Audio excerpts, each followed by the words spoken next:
بسم اللہ الرحمن الرحیم۔ صحیح بخاری حدیث نمبر 86۔ صحیح بخاری حدیث نمبر 86۔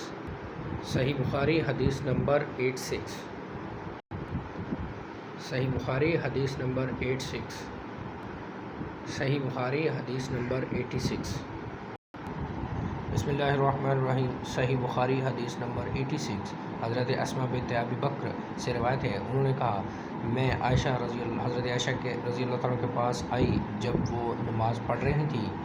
میں نے کہا لوگوں کا کیا حال ہے، یعنی وہ پریشان کیوں ہیں؟ انہوں نے آسمان کی طرف اشارہ کیا، یعنی دیکھو سورج کو گرہن لگا ہوا ہے۔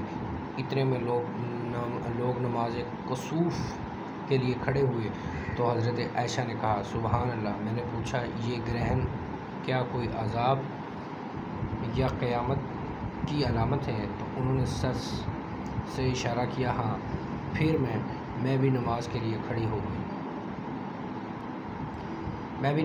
کھڑی ہو گئی حتیٰ کہ مجھ پر غشی طاری ہونے لگی، تو میں نے اپنے سر پر پانی ڈالنا شروع کر دیا۔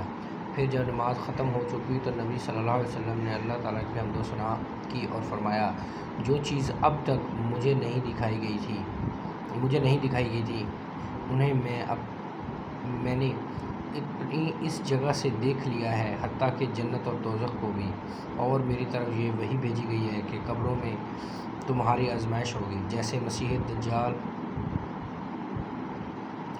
اس کے قریب فتنے سے آزمائے جاؤ گے۔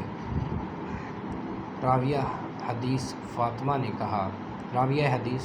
کہا مجھے یاد نہیں کہ حضرت اسماء نے ان لفظ مثل اور قریب میں کون سا کلمہ کہا تھا، اور کہا جائے گا کہ تجھے اس شخص یعنی رسول اللہ صلی اللہ علیہ وسلم سے کیا واقفیت ہے، ایماندار یا یقین رکھنے والا؟